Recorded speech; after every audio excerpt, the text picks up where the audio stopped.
Hello friends, पिछली video में हम 31 क्वेश्चन देख चुके हैं। अब उसके आगे के क्वेश्चन देखते हैं। तो हमारा क्वेश्चन नंबर दिया है 32।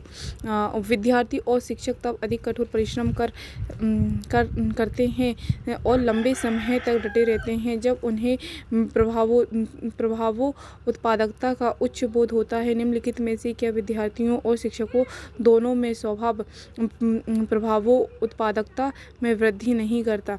इसका राइट आंसर होगा ऑप्शन नंबर बी, मात्र कौशल पर केंद्रित औपचारिक विद्यालय संबंध। इसकी एक्सप्लेनेशन दी गई है आपको।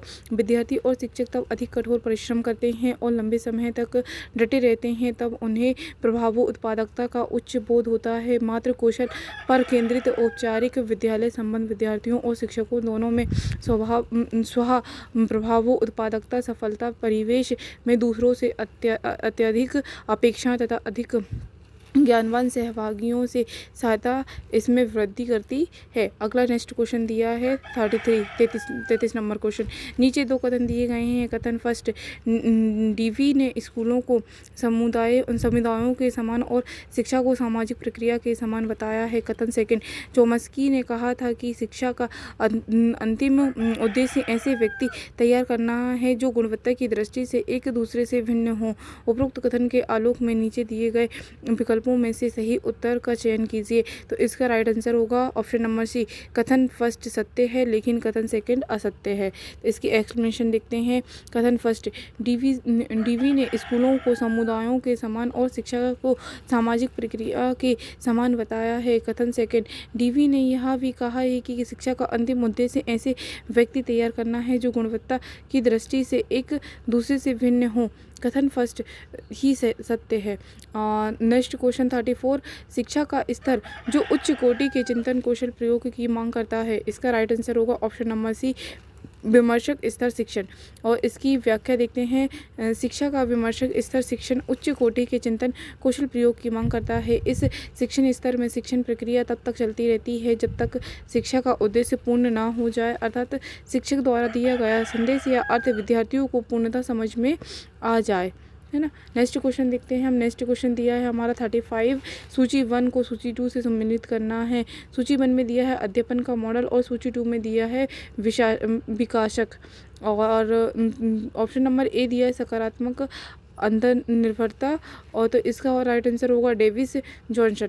और संचरित जांच, इसका राइट आंसर होगा रॉबर्ट स्लाविन।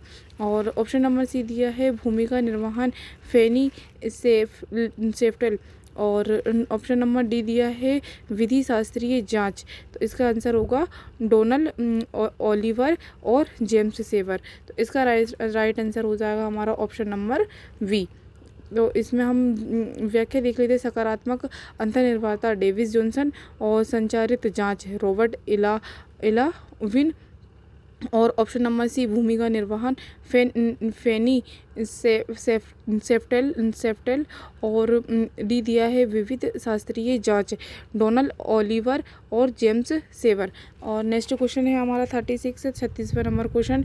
अध्ययन के विशिष्ट मॉडलों से विविध प्रकार के विचारों में वृद्धि होते हैं। संकल्पना रचना एक ऐसा मॉडल है जो आगमनात्मक रूप से समस्या समाधान का प्रशिक्षण देता है। संकल्पना निर्माण के चरणों का सही क्रम की पहचान कीजिए। तो इसमें क्या आएगा, इनको हमको क्रम से अरेंज करना है।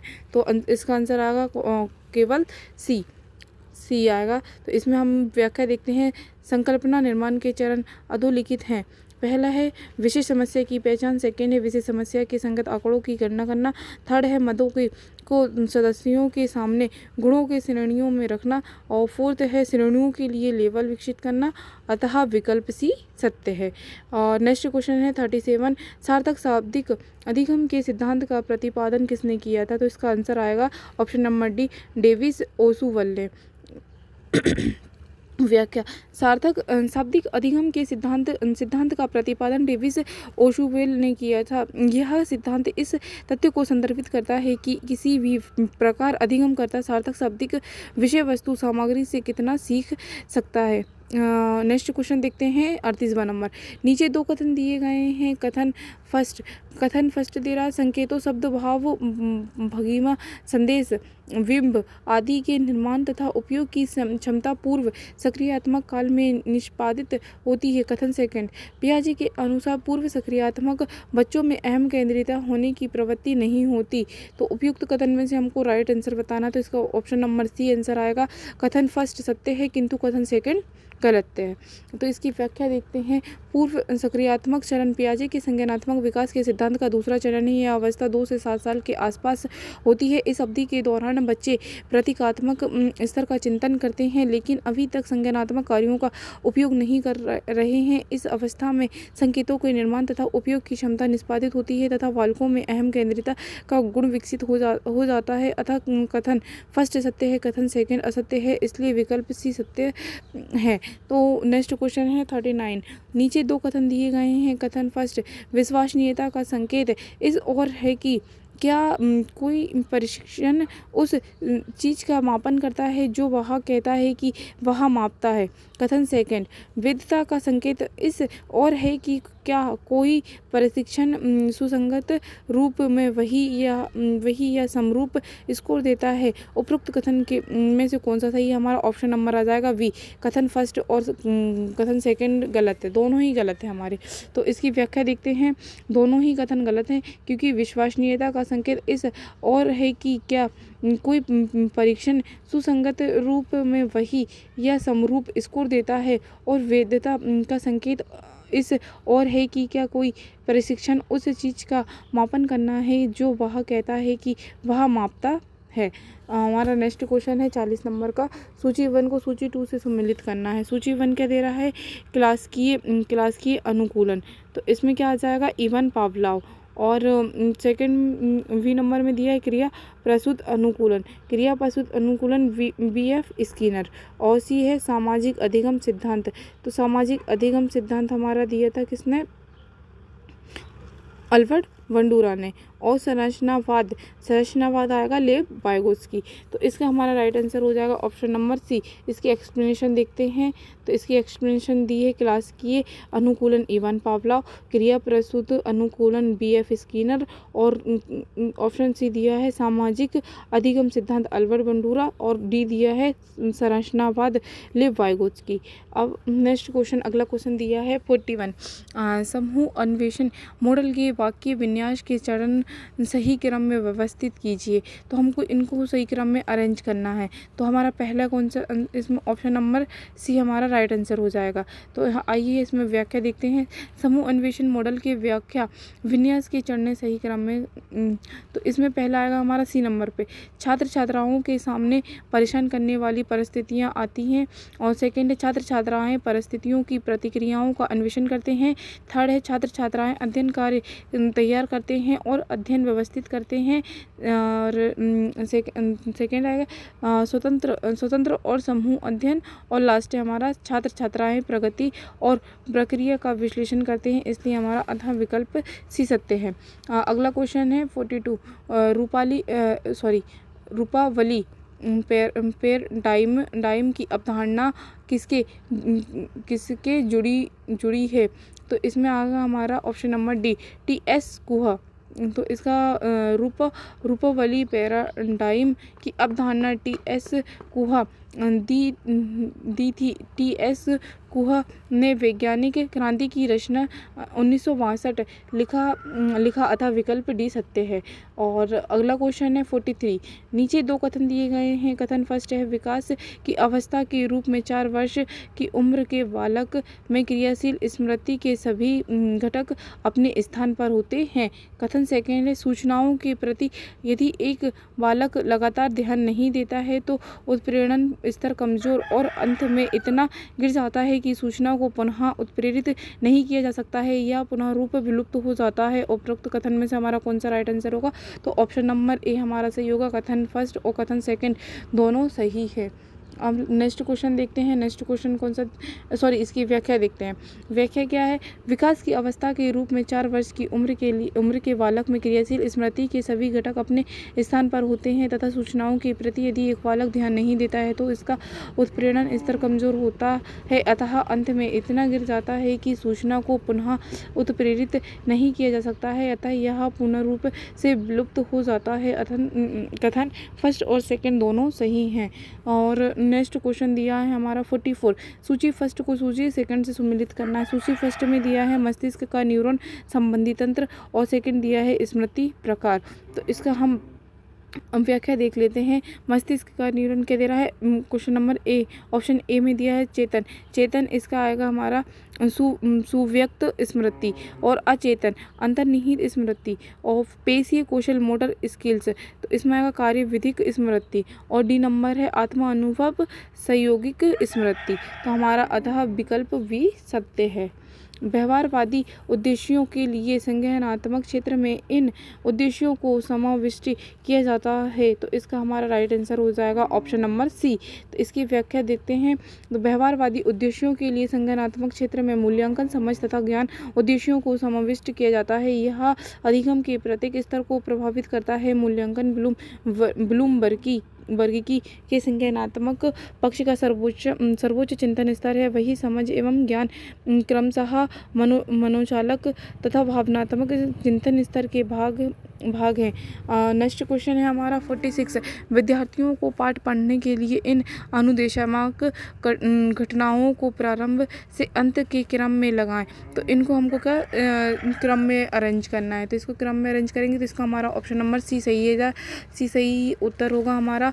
तो इसकी व्याख्या देखते हैं। विद्यार्थियों को पाठ पढ़ने के लिए अनुदेशात्मक घटनाओं का प्रारंभ से अंत के सही क्रम।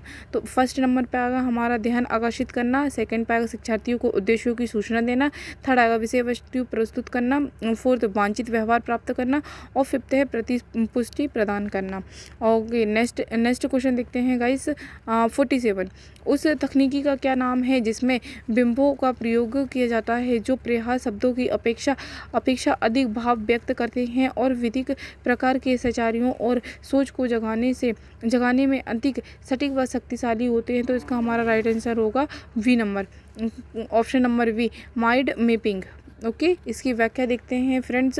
तो इसकी व्याख्या दी गई है। माइंड मैपिंग तकनीकी में बिंबों का प्रयोग किया जाता है जो प्रायः शब्दों की अपेक्षा अधिक भाव व्यक्त करते हैं और विविध प्रकार के सचारियों और सोच को जगाने में अधिक सटीक एवं प्रभावशाली होते हैं। ओके फ्रेंड्स, नेक्स्ट क्वेश्चन देखते हैं 48। सूची फर्स्ट को सूची सेकंड से सम्मिलित कीजिए। तो हमको क्या करना है फ्रेंड्स? सूची 1 को सूची 2 से सम्मिलित करना है। तो देखिए क्वेश्चन ऑप्शन नंबर ए में दिया है स्वेट टोपी आएगा प्रदत्त संग्रह तथा आंकड़ों सूचनाओं की आवश्यकताओं और कमियां। फिर बी दिया है लाल टोपी, तो लाल टोपी आएगा अंतर्ज्ञान और भावनाएं। और सी दिया है काली टोपी आएगा निर्णय और विचार तार्किकी निषेधात्मक। और डी दिया है हरी टोपी, तो उद्दीपन विकल्प और रचनात्मक प्रस्ताव। ओके, इसका हमारा राइट आंसर हो जाएगा ऑप्शन नंबर वी। यहाँ से इसकी व्याख्या भी देख लेते हैं। व्याख्या क्या है?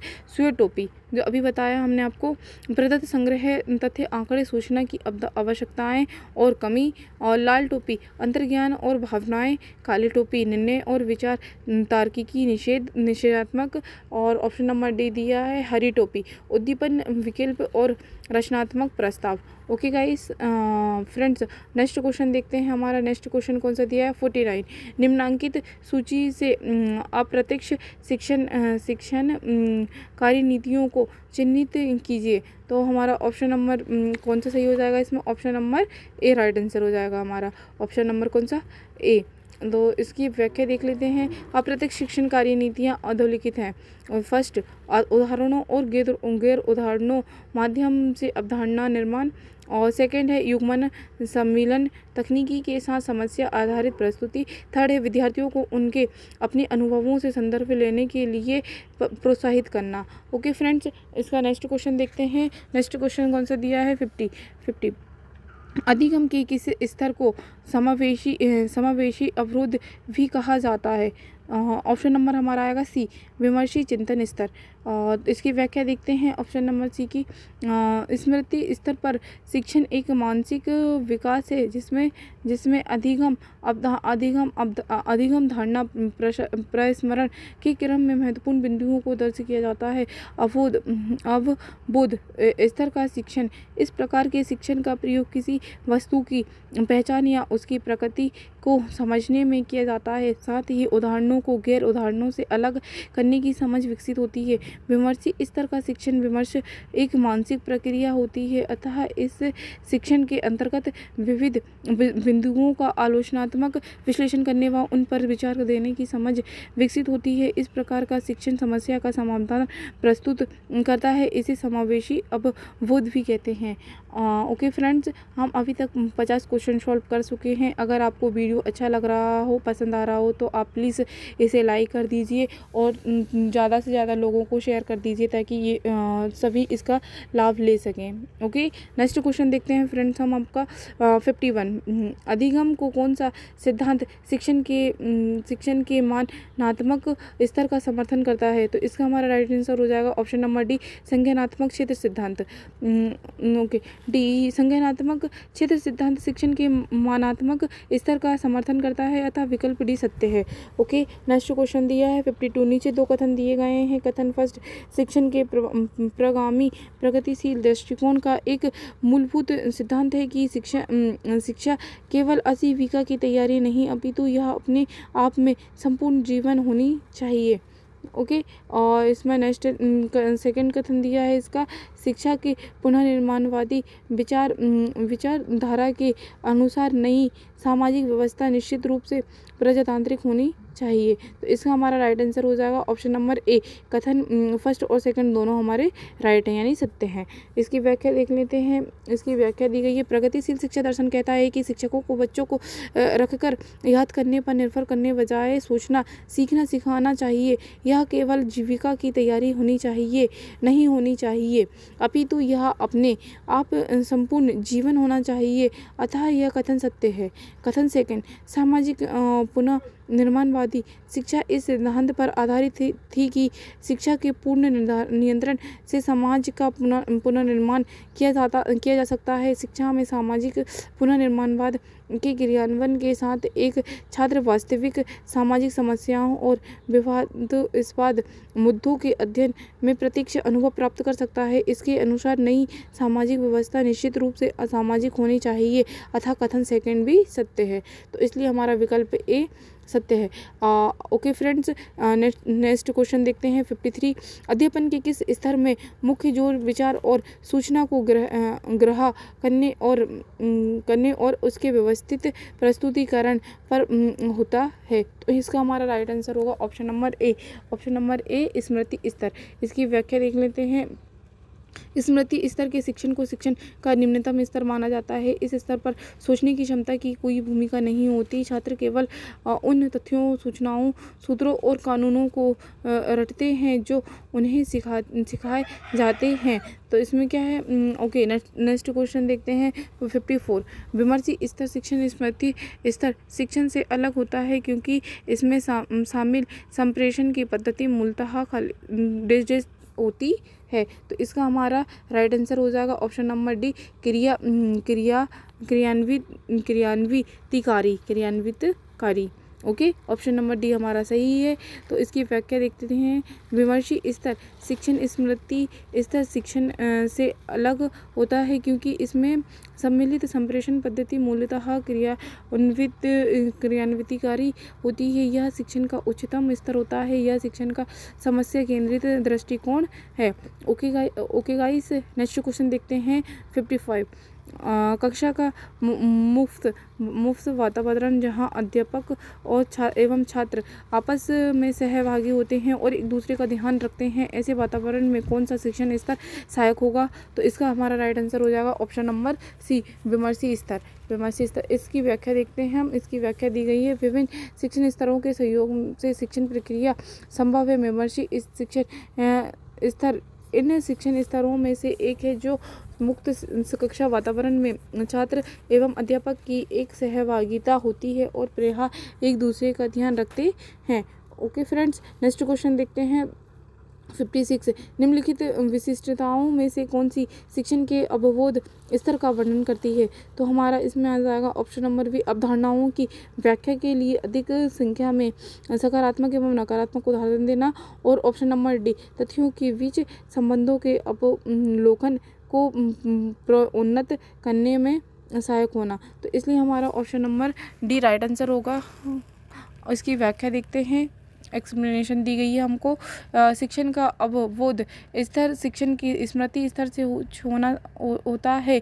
यह अधिगमकर्ता के संज्ञानात्मक योग्यता को बढ़ाता है। यह शिक्षक और विद्यार्थियों के लिए अवसर उपलब्ध कराता है। शिक्षक के इस स्तर में चीज़ों को उदाहरण द्वारा समझाया जा सकता है तथा यह पारस्परिक व्यवहार का गुण भी विकसित करता है, जो शिष्यों में सहयोग की भावना को बढ़ाता है। ओके, नेक्स्ट क्वेश्चन देखते हैं 57।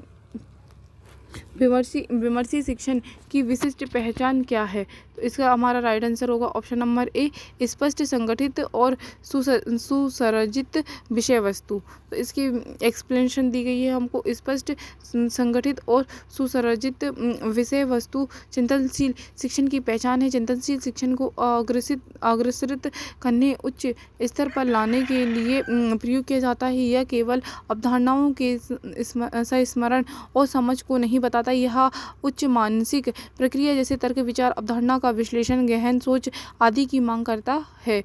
ओके फ्रेंड्स, नेक्स्ट क्वेश्चन देखते हैं 58। शिक्षक उद्देश्यों के अधिक्रम में संज्ञानात्मक व्यवहारों के सही क्रम की पहचान करें। तो इसके सही क्रम में अरेंज करना हम, तो इसका आंसर आएगा option number C. Option number C, इसकी एक्सप्लेनेशन देखते हैं हम।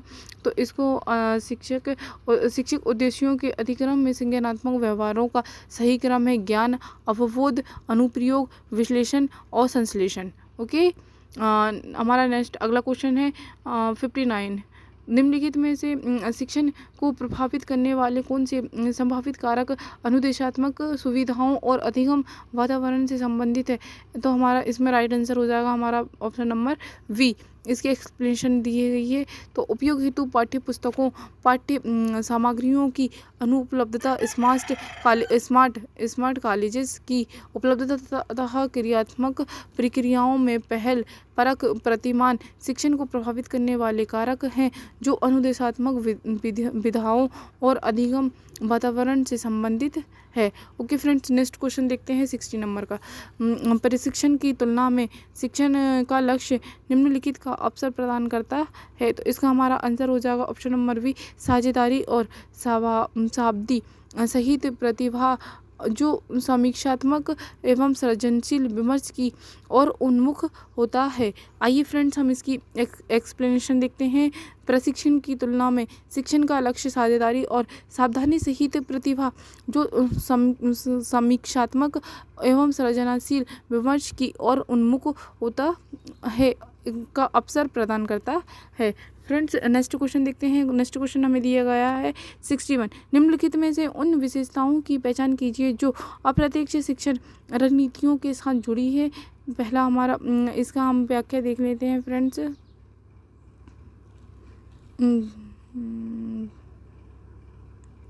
इसका हमारा राइट आंसर यहीं पे देख लेते हैं हम। क्या इसके आगे क्वेश्चन हमारे मिस हो गए हैं? निर्देशित ऑप्शन नंबर फर्स्ट, निर्देशित विद्यार्थी अभ्यास। सेकंड हमारा दिया है प्रश्नोत्तरी सत्रों के माध्यम से अवधारणा अर्जन पर फल। और थर्ड है हमारा उद्दीपक सामग्री को लघु एवं सरल पदों में प्रस्तुत करना। ओके फ्रेंड्स, नेक्स्ट क्वेश्चन देखते हैं 72। नीचे शिक्षण विधियों और उपगम दिए गए हैं, उसमें से कौन सा विशिष्ट सापेक्ष उपगम है? तो इसका हमारा राइट आंसर होगा ऑप्शन नंबर बी से 2, 3 और 4। इसकी फ्रेंड्स हम इसकी एक्सप्लेनेशन देखते हैं। व्यशिष्ट सापेक्ष उपगम के अंतर्गत निम्नलिखित शिक्षण विधियों और उपगम को शामिल किया जाता है। तो इस फर्स्ट होगा मेड्यूलर उपगम, और सेकंड है अभिक्रमित अधिगम, और थर्ड है व्यशिष्ट सापेक्ष शिक्षण। ओके फ्रेंड्स, नेक्स्ट क्वेश्चन देखते हैं 73। निम्नलिखित में से कौन सा कथन टीम शिक्षण की अवधारणाओं को सर्वोत्तम रूप से व्याख्यायित करता है? तो इसका हमारा राइट आंसर होगा ऑप्शन नंबर सी, दो या अधिक अध्यापक अपनी विशेषता के अनुसार एक ही कक्षा को पढ़ाने की योजना बनाते हैं और पढ़ाते हैं। आइए फ्रेंड्स, इसकी एक्सप्लेनेशन देखते हैं हम। टीम शिक्षण या समूह शिक्षण सर्वोत्तम रूप से इस अवधारणा को व्याख्यापित करती है कि इसके अंतर्गत दो से अधिक अध्यापक अपनी विशेषता के अनुसार एक ही कक्षा को पढ़ाने की योजना बनाते हैं, पढ़ाते हैं। टीम शिक्षण को सह शिक्षण या समूह शिक्षण भी कहते हैं। इसके अंतर्गत दो या दो से अधिक शिक्षक या एक ही कक्षा का साझा करने के लिए छात्रों के एक ही समूह परियोजना बनाने, व्यवस्थित करने, निर्देश देने और मूल्यांकन करने के लिए एक साथ क्रियाकलाप संपन्न करते हैं। तो फ्रेंड्स, नेक्स्ट क्वेश्चन देखते हैं 74। नीचे दी गई सूची में कौन सी रणनीतियाँ प्रत्यक्ष शिक्षण से संबंधित हैं? तो इसमें हमारा option number C answer right होगा।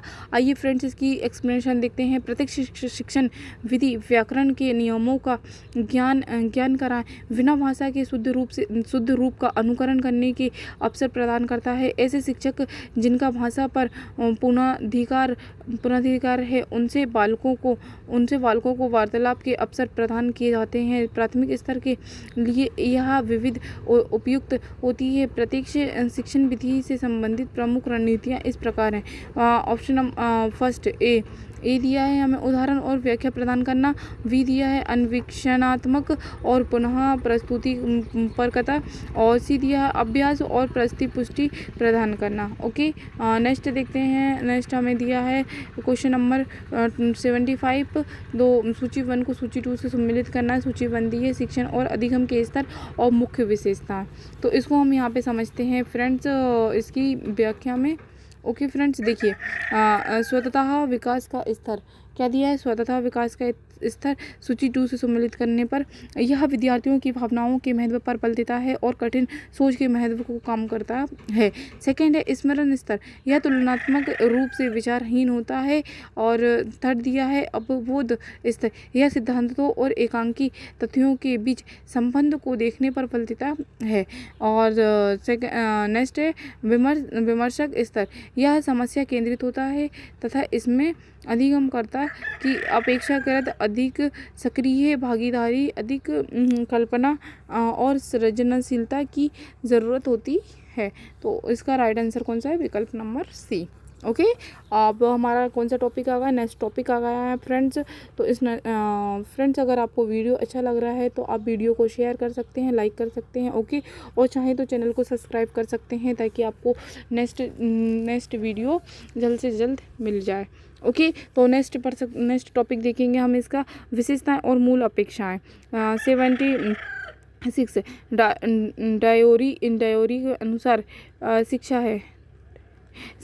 इसका ऑप्शन नंबर ए सही आएगा, सामाजिक आवश्यकताएं। ओके, आंसर इसकी व्याख्या देखते हैं। डायोरी के अनुसार शिक्षा स्थिति स्टेटस आवश्यक होता है। ओके, नेक्स्ट क्वेश्चन देखते हैं 77। सूची 1 को सूची 2 से सम्मिलित करना है। कौशल के प्रकार हैं और विशेषता हैं।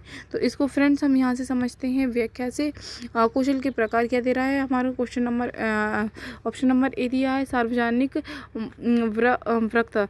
तो इसमें हमारा विशेषताएं में आएगा आत्मविश्वास, नेतृत्व, समस्या समाधान। ओके, नेक्स्ट है आत्म प्रस्तुति, एक विश्वसनीय व्यक्ति का निरूपण करना। और थर्ड है फोर्थ है हमारा समालाप, इंटरव्यूइंग, तो जानकारी प्राप्त करना। ओके फ्रेंड्स, नेक्स्ट क्वेश्चन दिया है 78। नीचे 2 कथन दिए गए हैं, तो फर्स्ट कौन सा है? वही निहित अभिप्रेरित विद्यार्थी पुरस्कार तथा प्रशंसा से संचरित होते हैं। कथन सेकंड है, अंतर्भूत अभिप्रेरित विद्यार्थी ऐसे किसी विषय में संलग्न रहते हैं जो उन्हें व्यक्तिगत संतुष्टि प्रदान करता है। तो इसका हमारा राइट आंसर हो जाएगा ऑप्शन नंबर ए। कथन फर्स्ट और कथन सेकंड दोनों हमारे क्या हैं, सत्य हैं। तो इसको फ्रेंड्स हम यहाँ से समझते हैं एक्सप्लेनेशन से। वही निहित अभिप्रेरित विद्यार्थी पुरस्कार तथा प्रशंसा से संचालित होते हैं, अतः कथन फर्स्ट सत्य है। अंतर्गत अभिप्रेरित विद्यार्थी ऐसे किसी विषय में संलग्न हो रहते हैं जो उन्हें व्यक्तिगत संतुष्टि प्रदान करता है, अतः कथन हमारा सेकंड भी सत्य है। ओके फ्रेंड्स, नेक्स्ट क्वेश्चन देखते हैं 79। सूची फर्स्ट का सूची सेकंड से सुमिलित करना है। तो इसको हम आइए यहाँ से समझते हैं फ्रेंड्स, इसकी व्याख्या से देखते हैं। तो इसकी व्याख्या से पहला दिया है हमें व्यवहारात्मक मॉडल और दूसरा दिया है हमें विकासकर्ता पुनर्विकासकर्ता। तो इसका हमारा ए है प्रवीणता अधिगम। ओके, प्रवीणता अधिगम का दिया है हमारा Benjamin Bloom, James block. Okay, अनुरूपण का दिया है कार्ल स्मिथ, मेरी स्मिथ। ओके, सामाजिक अधिगम अल्बर्ट बंडूरा के साथ इन्होंने भी सहयोग किया था, कार्ल थोरेसेन और एक और है वेस। ओके फ्रेंड्स, नेक्स्ट है नियत कार्यक्रम अनुसूची। तो ये दिया था हमारा वीएफ स्किनर ने। ओके फ्रेंड्स, नेक्स्ट क्वेश्चन देखते हैं, क्वेश्चन नंबर 80। निम्नलिखित में कौन अधिगम की विशेषता नहीं है? तो अधिगम की विशेषता कौन सी नहीं है? हमारा राइट आंसर हो जाएगा ऑप्शन नंबर डी। अधिगम सही दिशा में आवश्यक रूप से विकास को अंतर्निहित करता है। हमारा इसकी फ्रेंड्स इसकी एक्सप्लेनेशन देखते हैं। अधिगम एक निरंतर चलने वाली सार्वभौमिक प्रक्रिया है। अधिगम का अर्थ सीखना अथवा व्यवहार में परिवर्तन से है। अधिगम एक मानसिक क्रिया भी है जिसे व्यक्ति जानबूझकर अपनाता है जिससे अपने लक्ष्य को सफलतापूर्वक प्राप्त कर सके। अधिगम की मुख्य विशेषताएं निम्न हैं। फर्स्ट दी गई है हमें व्यवहार में परिवर्तन, सापेक्षता, संवहनीय। और नेक्स्ट दी गई है अधिगम में आवश्यक रूप में सुधार अंतर्निहित नहीं होता। थर्ड है हमारी अधिगम में अनुभवों की पुनर्रचना संलग्न होती है। और फोर्थ है अधिगम वातावरण की उपज है। और फिफ्थ है हमारी अधिगम विकास की प्रक्रिया है। ओके फ्रेंड्स, नेक्स्ट क्वेश्चन दिया गया है, नीचे दो सेट दिए गए हैं, तो हमको इनको क्या करना है, सुमिलित करना है। तो फ्रेंड्स यहाँ से इसकी व्याख्या देखते हैं। अकादमिक विशेषताएं, तो इसका आंसर आएगा हमारा अधिगमकर्ता आवश्यकता पड़ने पर अपने पाठ्यक्रम में व्यवस्थित तथ्यों का चयन करता है। सेकेंड, सामाजिक विशेषताएं, अधिगमकर्ता समकक्षियों के टीम मेंबर के रूप में कार्य करता है। भावनात्मक विशेषताएं, अधिगमकर्ता अपनी कक्षा के सदस्यों की पसंद और नापसंद दृष्टि से व्यक्तिगत मतों को सम्मान देना शुरू कर देता है। संज्ञानात्मक विशेषताएं, अधिगमकर्ता संबंधित संदेशों का सही रूप में संकेतन और विसंकेतन करता है। ओके फ्रेंड्स, नेक्स्ट क्वेश्चन देखते हैं 82। शिक्षा संप्रेषण से संबंधित समीपस्थ विकास की अवधारणा किसके द्वारा विकसित की गई है? तो इसका हमारा राइट आंसर होगा option number C, Lev Vygotsky. Okay friends, आइए चलिए इसकी हम एक्सप्लेनेशन देखते हैं। कक्षा संप्रेषण से संबंधित समीपस्थ विकास प्रोक्सिमल डेवलपमेंट की अवधारणा प्रसिद्ध मनोवैज्ञानिक लेव वाइगोत्स्की द्वारा विकसित की गई है। वाइगोत्स्की के अनुसार समीपस्थ विकास के क्षेत्र का तात्पर्य बच्चे के द्वारा स्वतंत्र रूप से किया जा सकने वाले तथा सहायता के साथ करने वाले कार्य के बीच होने वाले अंतर से है। वाइगोत्स्की के सिद्धांत को सामाजिक सांस्कृतिक सिद्धांत भी कहा जाता है। उनके अनुसार बालक का विकास समाज के द्वारा होता है। बालक भाषा की सामाजिक अंतःक्रिया के द्वारा ही सीखता है। ओके फ्रेंड्स, नेक्स्ट क्वेश्चन दिया है हमारा 83। विद्यार्थी की कल्पना और उसकी पहल को शामिल किए जाने का महत्व निम्नलिखित में से किसमें है? तो इसका हमारा राइट आंसर होगा ऑप्शन नंबर ए, शिक्षण की वैशिष्ट विधि। चलिए फ्रेंड्स इसकी एक्सप्लेनेशन देखते हैं। विद्यार्थी की कल्पना और उसकी पहल को शामिल किए जाने का महत्व शिक्षण की वैशिष्ट विधि में है। ओके नेक्स्ट अगला क्वेश्चन दिया है हमको 84। बहुविधि प्रज्ञा के सिद्धांत का प्रतिपादन निम्नलिखित में से किसने किया था? तो इसका हमारा राइट आंसर आएगा हॉवर्ड गार्डनर ने। ओके इसकी व्याख्या देखते हैं फ्रेंड्स। बहुविध प्रज्ञा के सिद्धांत का प्रतिपादन हावर्ड गार्डनर ने किया था। हावर्ड गार्डनर ने कहा कि बुद्धि का और स्वरूप एकांकी ना होकर प्रकारीय होता है। उसने कुल 7 तरह की बुद्धि बताते हुए कहा कि ये सातों बुद्धि परस्पर एक दूसरे से स्वतंत्र होती हैं एवं प्रत्येक के क्रियाकलाप होने के ढंग अलग अलग होते हैं। ओके फ्रेंड्स, आइए नेक्स्ट टॉपिक देखते हैं। हमारा नेक्स्ट टॉपिक दिया है शिक्षार्थियों की विशेषताएं। किशोर और वयस्क शिक्षार्थी की अपेक्षा शिक्षक सामाजिक, भावनात्मक और संज्ञानात्मक व्यक्तिगत भिन्नताएं। तो 85 नंबर क्वेश्चन दिया गया है गाइस। नीचे 2 कथन दिए गए हैं हमें, और एक को अभिकथन ए और दूसरे का कारण आर कहा गया है। अभिकथन क्या कह रहा है हमारा? अभिकथन कह रहा है कि 21वीं शताब्दी के उच्च शिक्षा का उद्देश्य विद्यार्थियों में आलोचनात्मक और सृजनात्मक चिंतन योग्यताओं को बढ़ावा देना है। और इसका कारण आर क्या कह रहा है? आलोचनात्मक और सृजनात्मक चिंतन विद्यार्थियों के नियोजन में सहायक होता है। उपयुक्त कथन के आलोक में निम्नलिखित विकल्पों में से सही उत्तर चुनें। तो इसमें क्या आएगा हमारा? ऑप्शन नंबर बी सही होगा। ए और आर दोनों सत्य हैं, परंतु की सही व्याख्या नहीं है, मतलब इसकी व्याख्या सही नहीं कर रहा है। तो चलिए फ्रेंड्स, इसकी व्याख्या देखते हैं हम। 21वीं सदी के उच्च शिक्षा का उद्देश्य विद्यार्थियों में आलोचनात्मक और सृजनात्मक चिंतन योग्यताओं को बढ़ावा देना है। रामप्रसाद और पटेल 2014, अमर 2016 ने अपने शोध में सृजनात्मक तथा आलोचनात्मक चिंतन को 21वीं सदी के शिक्षार्थियों को टूल किट में सार्थक कौशल माना है, जो उच्च शिक्षा तथा दैनंदिन जीवन को आगे बढ़ाने में सक्षमता प्रदान करता है। यह विद्यार्थियों को कौशल, चिंतन शक्ति एवं व्यावसायिक नियोजन को विकसित करने में सहायक होता है। अतः अभिकथन ए तथा आर कारण आर दोनों सत्य है, परंतु दिया गया कथन अभिकथन ए की सत्यपूर्ण व्याख्या नहीं करता है। ओके फ्रेंड्स, नेक्स्ट क्वेश्चन देखते हैं। नेक्स्ट क्वेश्चन हमें क्या दिया गया है? नेक्स्ट क्वेश्चन दिया है 86।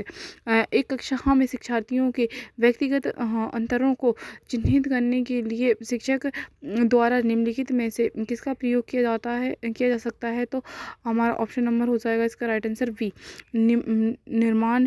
निर्माणात्मक आकलन। ओके, इसके बाद हम इसकी व्याख्या देखते हैं फ्रेंड्स। निर्माणात्मक आकलन का प्रयोग एक कक्षा में शिक्षार्थियों के व्यक्तिगत अंतरों को चिन्हित करने के लिए शिक्षक द्वारा प्रयोग किया जाता है। अधिगम की सफलता शिक्षण अधिगम प्रक्रिया पर निर्भर करती है। इसमें मूल्यांकन के निर्माणात्मक या रचनात्मक मूल्यांकन कहते हैं। इसे रूपदेह मूल्यांकन के नाम से भी जाना जाता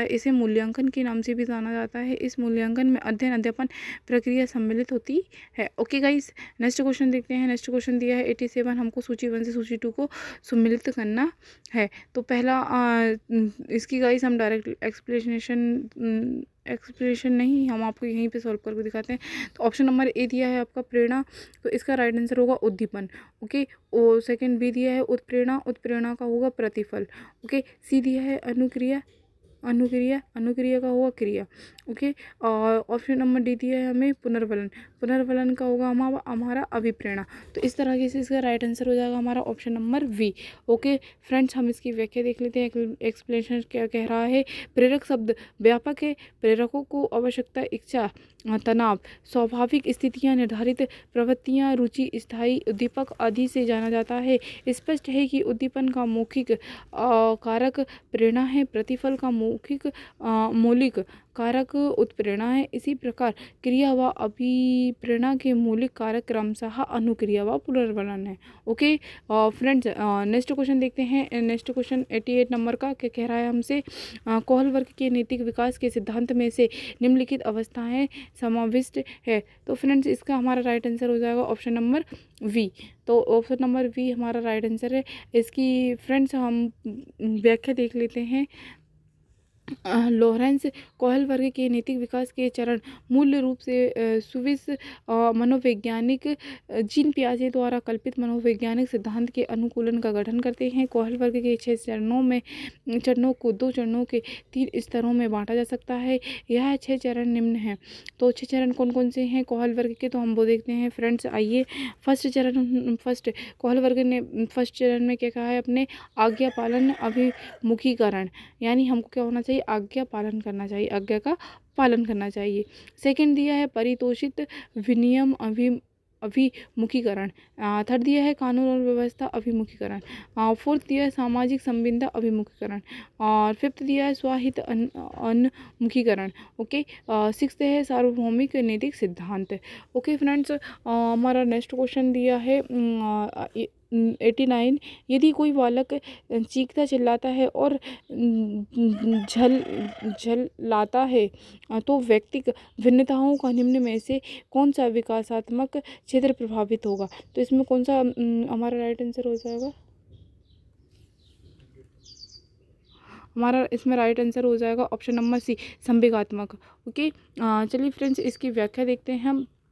इसकी व्याख्या दी गई है, यदि कोई बालक चीखता चिल्लाता है और झल्लाता है तो व्यक्तिक भिन्नताओं का संवेगात्मक विकास क्षेत्र प्रभावित होगा। फ्रेंड्स इसका नेक्स्ट हमें क्वेश्चन दिया है 90। जेस्मिन ने अपने रसायन विज्ञान के प्रयोगशाला कक्ष में अपनी प्रयोगशाला परीक्षा के समय एक 5 मिली पीपेट का प्रयोग किया, किंतु पाठ्यांक सही नहीं था। जब वह हतोत्साहित होने लगी तब उसकी मित्र रंजीता ने उसे पिपेट को ठीक से पकड़ने और रसायन को सही ढंग से डालने का सुझाव दिया। अब उसने सफलता प्राप्त की और अपेक्षित परिणाम प्राप्त किया। यह किसी प्रकार का उदाहरण है, तो इसमें आएगा आपका ऑप्शन नंबर डी, समीपस्थ विकास क्षेत्र। ओके फ्रेंड्स, इसकी एक्सप्लेनेशन आपको दी गई है, आप चाहें तो स्क्रीनशॉट लेके आप इसको पढ़ सकते हैं आराम से। ओके, नेक्स्ट देखते हैं क्वेश्चन नंबर 91।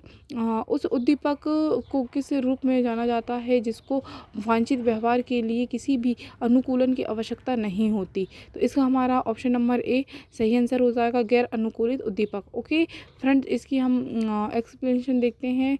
गैर अनुकूलित उद्दीपक का एक उत्तेजना है जिसे वांछित व्यवहार के लिए किसी भी अनुकूलन की आवश्यकता नहीं होती। इसे प्राकृतिक उद्दीपक के रूप में भी जाना जाता है, जैसे लार के लिए खाद्य एवं गैर अनुकूलित उद्दीपक है। ओके फ्रेंड्स, नेक्स्ट क्वेश्चन है हमारा 92। स्मरण, समस्या समाधान और निर्णय सहित विचार प्रक्रिया निर्माण से संबंधित अध्ययन का क्षेत्र कहलाता है। तो इसका हमारा राइट आंसर होगा ऑप्शन नंबर ए, संज्ञानात्मक विकास। ओके फ्रेंड्स, आप इसकी एक्सप्लेनेशन दी गई है, आप इसको आराम से वीडियो को पॉज करके रोक कर देख सकते हैं और समझ सकते हैं। ओके, हमारे 92 क्वेश्चन कंप्लीट हो गए हैं। अब अगला क्वेश्चन हमारा दिया गया है 93। निम्नलिखित में से कौन सी व्यक्तिक भिन्नताएं अधिगम को प्रभावित नहीं कर सकती हैं। तो इसमें नहीं कर सकती हैं पूछा है।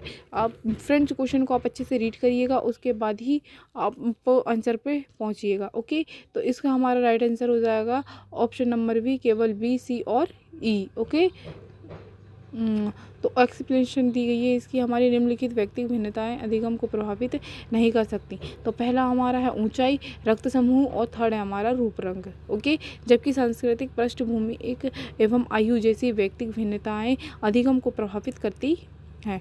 ओके फ्रेंड्स, हमारा नेक्स्ट क्वेश्चन है किसी क्षेत्र में विद्यार्थियों के कार्यों का संकलन जिसमें वृद्धि, आत्मचिंतन और उपलब्धि प्रदर्शित होती है उसे कहा जाता है। तो इसका हमारा राइट ऑप्शन हो जाएगा और राइट आंसर हो जाएगा ऑप्शन नंबर डी, पोर्टफोलियो यानी पत्रदान।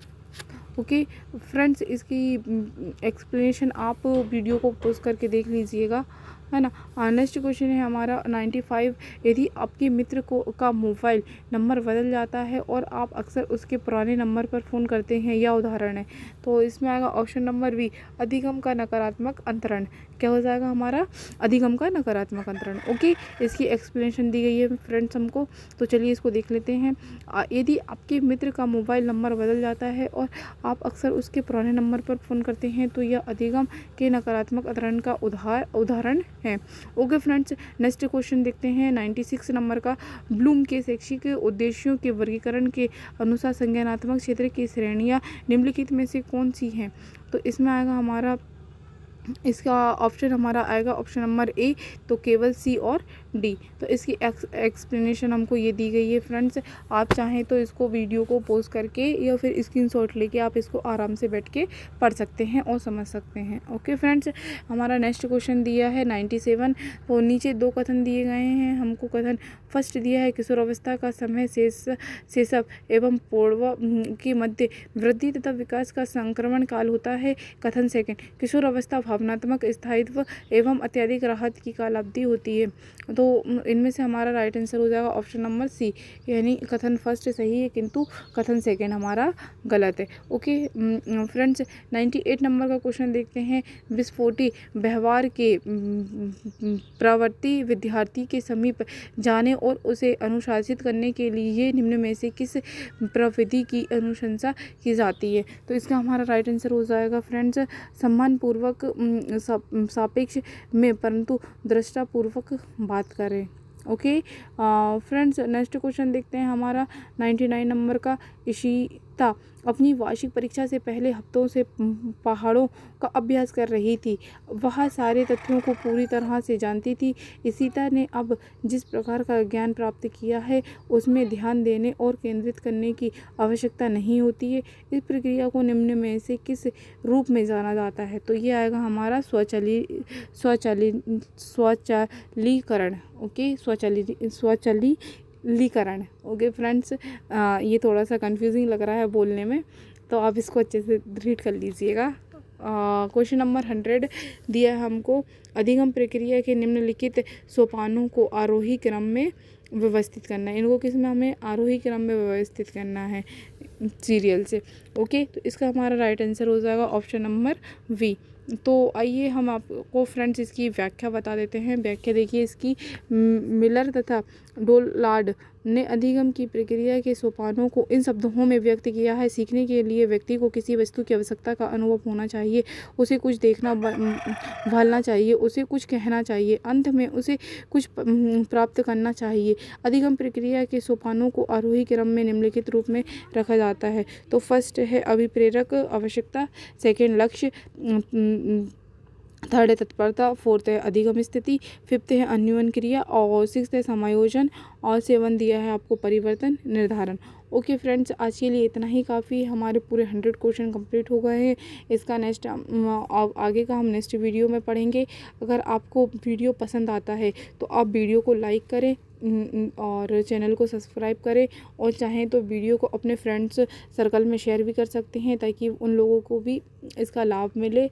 Okay friends, okay, take care, bye bye, thank you और डूइंग वेल। Bye bye.